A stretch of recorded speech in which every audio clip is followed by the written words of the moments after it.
Queridos irmãos, queridas irmãs, então esse vídeo é de número 288.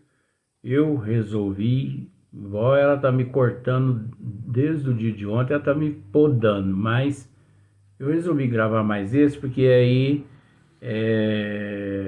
já terminamos, né, essa passagem aqui, que é a tentação de Jesus. Então o vídeo é 288, a Gênesis capítulo 15. Então, vamos voltar só um pouquinho.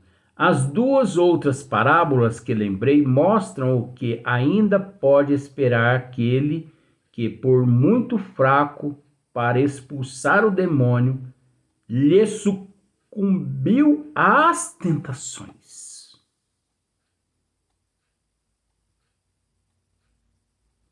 Quantos milhões de meios de sucumbir às tentações, né, aqui na Terra. Gente do céu, é tão fácil sucumbir aqui na Terra. É tão fácil aderir. Olha, eu vou dizer para você, com todo respeito, se a pessoa não estiver ali alicerçado nos desígnios de Deus mesmo, desde o princípio da existência física, mesmo assim ainda corre risco de se sucumbir, mas se ele, né, desde o princípio aqui na vida física, ele tem lá seus 50, seus 60 anos, tal, e os 50 anos na doutrina espírita e tudo mais, e age com seriedade e tal. Sofre esse indivíduo para chegar até o final da batalha. Pode ser que ele não venha a se sucumbir. Agora, se esse indivíduo que tem uma estrutura, tem um alicerce, que sabe raciocinar, sujeito se encontra de se sucumbir, imagine uma pessoa que não tem estrutura nenhuma. Não é falando mal de ninguém, mas quantas religiões existem no mundo que uma lavagem cerebral na mente das pessoas realizam. E as pessoas permitem que a mente delas passe por aquela lavagem cerebral. Aí entra a cegueira, a fé cega, né? Então a pessoa, quando adere à fé cega, ele se transforma num ignorante, porque ele desrespeita todo mundo, ele desacata em nome de Deus e de Jesus, porque para ele só a religião dele é que presta. Porque para ele existe milagre. Porque para ele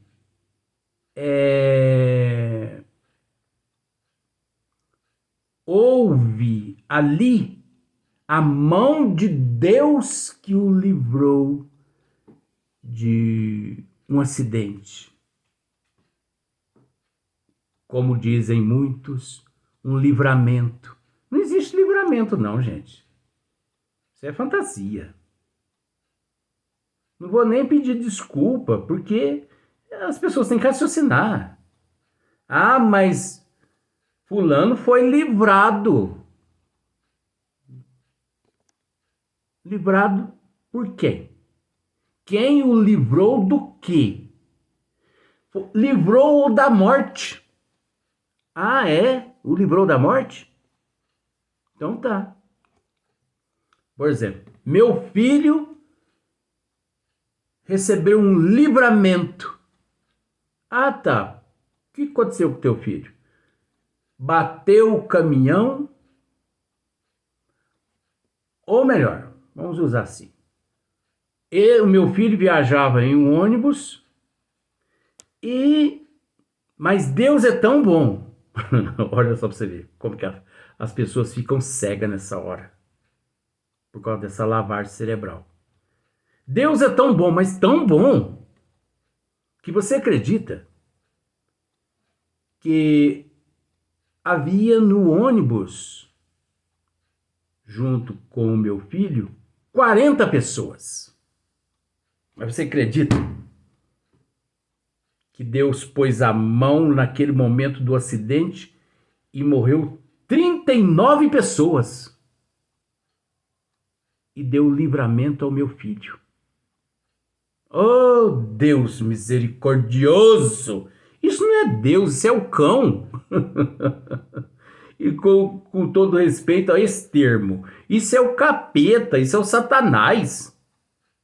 Se realmente Deus fez isso, esse Deus é o capeta, é o Satanás. Foi livrar um da morte física, tá?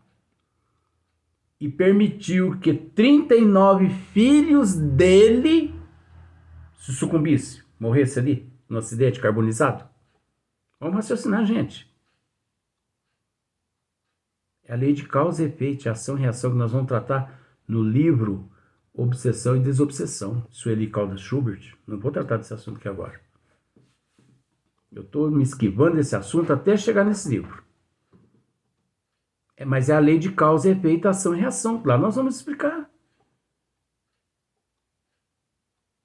É o resgate coletivo, que o filho dessa senhora não se encontrava envolvido em vidas passadas. Por isso, ali ocorreu um processo natural. Ninguém da providência divina interferiu naquele acidente ali. Ninguém o livrou da morte. Você sabe por quê que ninguém o livrou da morte? Porque ele vive mais uns 20, 30 anos e morre de infarto, morre de AVC, morre com câncer, para semente que ninguém fica. Então, que livramento é esse? Livramento seria se Deus dissesse fisicamente: nunca morrereis. Nunca. Aí tá, teu filho se livrou do acidente e por toda a eternidade teu filho vive com esse corpo físico. Aí nós já estamos tratando do físico. Nós não estamos tratando do espírito. Agora, o que adianta se livrar do acidente hoje, se daí 2 anos desencarna de Covid, desencarna de AVC, de infarto, de acidente, ou outro acidente? Que livramento é esse? Isso é enganação, gente. As pessoas têm que aprender a raciocinar. Pelo amor do menino Jesus que está dormindo. Eu estou tentando falar baixo aqui, porque senão ele acorda. E Maria já pôs até um algodãozinho no ouvido dele para ele não acordar. Porque se ele acordar, ele vai ficar bravo com a gente. Porque vai pensar, vai dizer assim: raça incrédula, até quando ficarei convosco? Até quando dependerão de mim? Até quando reconhecerão que tudo que eu possuo, vocês também possuem? Quando acordarão? Raça incrédula. Não estou brincando. Isso faz parte aqui do esmiuçamento, tentação de Jesus. Então, mostram a misericórdia do pai de família, pousando a mão sobre a fronte do filho arrependido e concedendo-lhe com amor o perdão implorado, que é o filho pródigo, que se arrependeu mediante os males que cometeu. Deus concede a redimissão através da reencarnação. Nada mais, nada menos. É simples, né?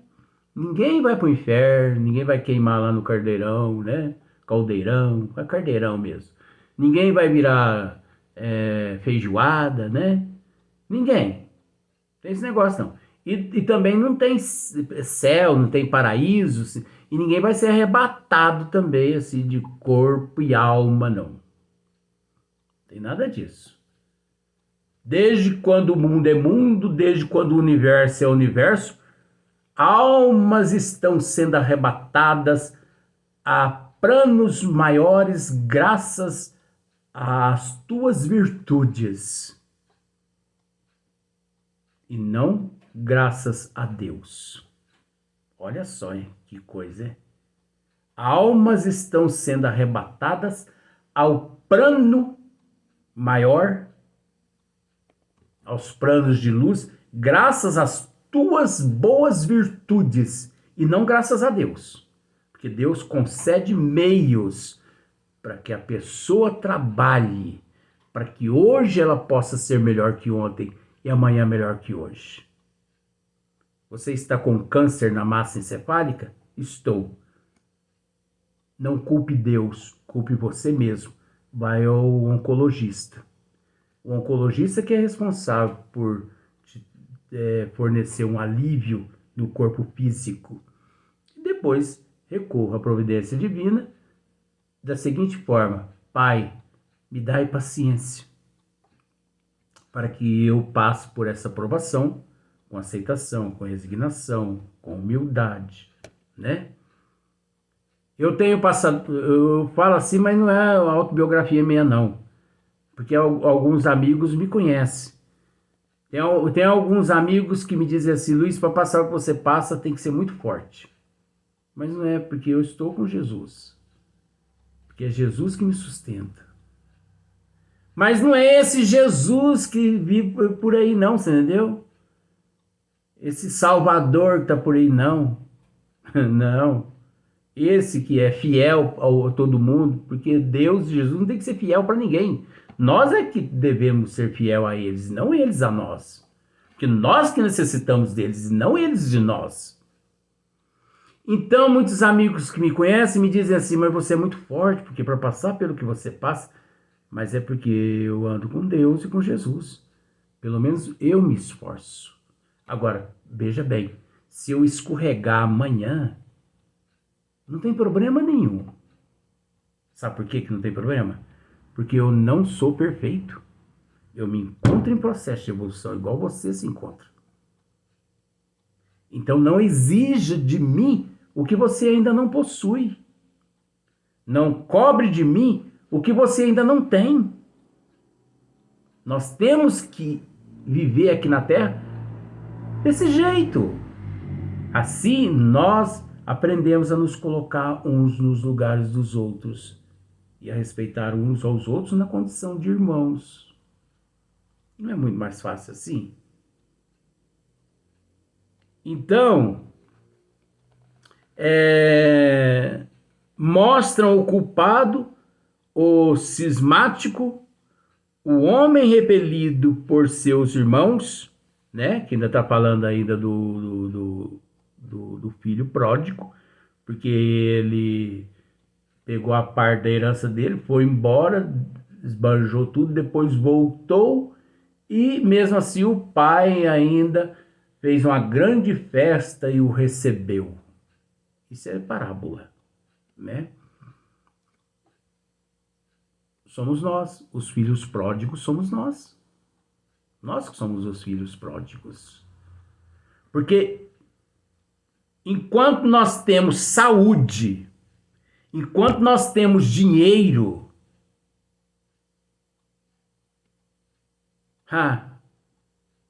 dificilmente nos lembramos de Deus e de Jesus, de Eurico Barçanufo. Coitadinho, tá aqui na minha frente, aqui bigodinho esticado na foto, Na foto, viu? Não tá aparecendo para mim, não.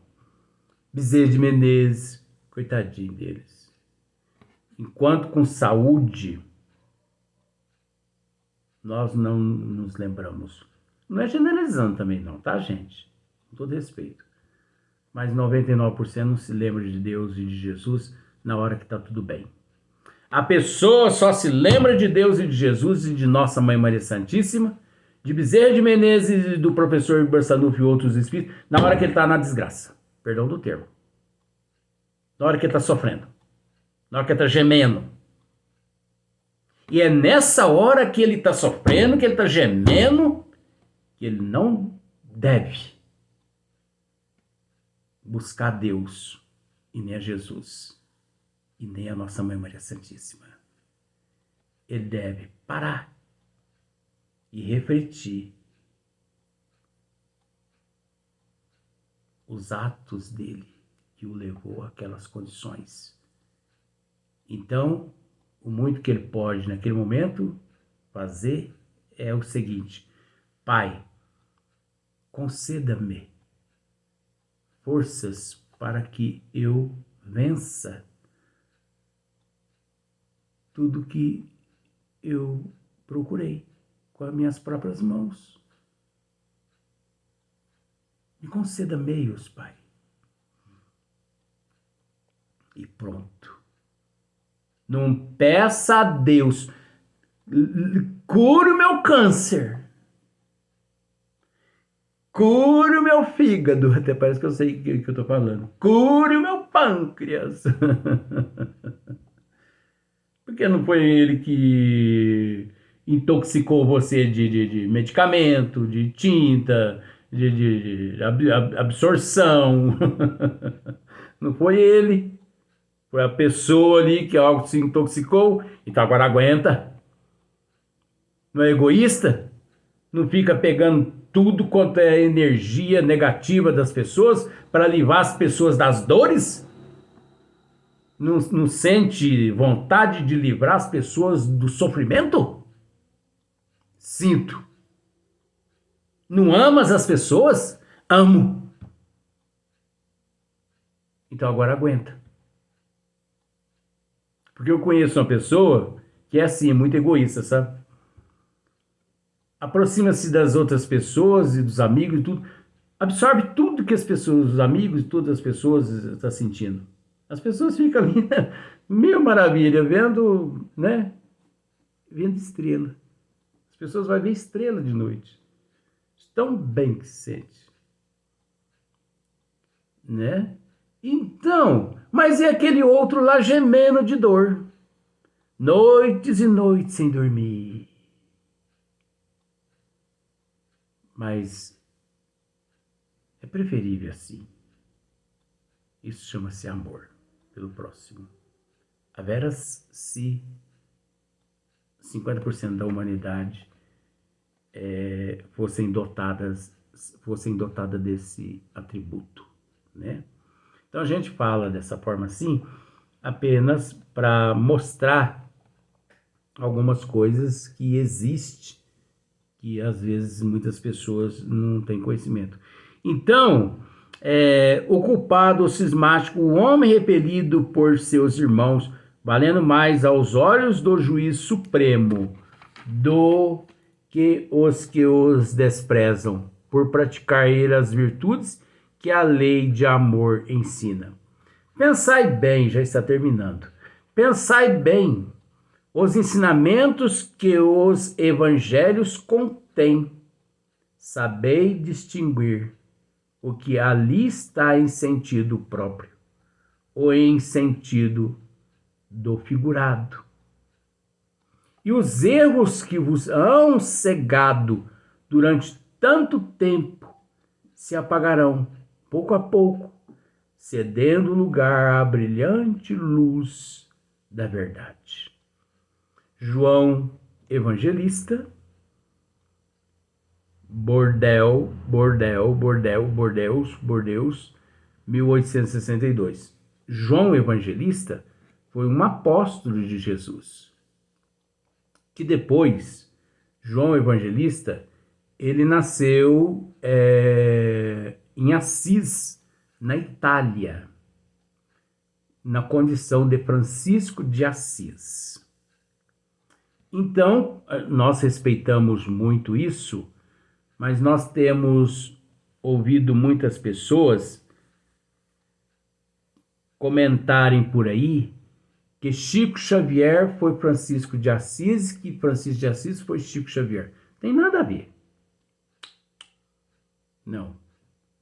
Nós temos até uma lista, assim, as pessoas não precisam acreditar a respeito de Chico Xavier, mas já narramos já também aqui a respeito de Chico Xavier, mas Chico Xavier, Francisco de Assis, na época do Cristo foi João, o Evangelista. Né? Então, maravilhoso ou maravilhosa orientação, esclarecimento a respeito da tentação de Jesus. Então, aqui nós aprendemos de que essa tentação de Jesus, ela, usando-se a condição de Jesus, representando a humanidade toda que, por tentações, através da inspiração, das intuições, dos espíritos das trevas, dos obsessores, do auto-obsessor, através dos vícios, dos desejos, né, do orgulho, do egoísmo, da prepotência, através dos nossos defeitos. Estas é que são de fato as tentações.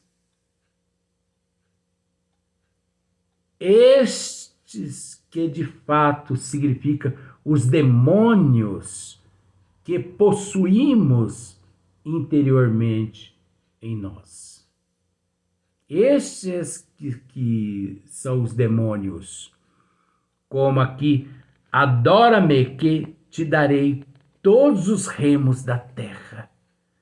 Quantos milhões de espíritos imantados em milhões de médiuns desequilibrados, sem disciplina, sem prudência, que se deixam levar de roldão por esses espíritos, porque semelhantes atrai semelhante. Quantos médios charlatões, hipócritas, quantos médios anticristos, quantos espíritas pseudos, porque pseudo é o mesmo que charlatão, trabalhando aqui na Terra, assessorado pelas trevas, instrumentos das trevas. Então, esses médios possuem o demônio no couro, como se diz o ditado. E pelo fato deles possuir o demônio no couro, eles têm aqueles espíritos da erraticidade, das trevas que os sustentam. Agora você consegue entender, mais uma vez, que o demônio no couro, que eu quero dizer aqui com todo respeito, perdoe esses nossos termos, mas é essa a nossa didática. Esses demônios que as pessoas têm no couro são os vícios, a pobreza de espírito, tudo aquilo que atraem as trevas. Esses que são os demônios que nós possuímos no couro. Então, semelhante se une ao semelhante e dá-se no que nós conhecemos aqui na Terra. O próximo tema é prodígios por ocasião da morte de Jesus. Só que vai ser no próximo vídeo. aparições de Jesus após sua morte. É no próximo vídeo também, né? Então, outro tema aqui. Desaparecimento do corpo de Jesus. Olha que tema legal. Nós já tratamos isso aqui, mas nós vamos tratar novamente, né? Então, esse tema é o último. Desaparecimento do corpo de Jesus. Mas o próximo tema, no próximo vídeo, no próximo dia, prodígios por ocasião da morte de Jesus. Então vamos saber que prodígios são esses, né? Por ocasião da morte de Jesus. Que prodígios são esses? Mas no momento certo, no próximo dia, né? Novamente aqui nos encontraremos.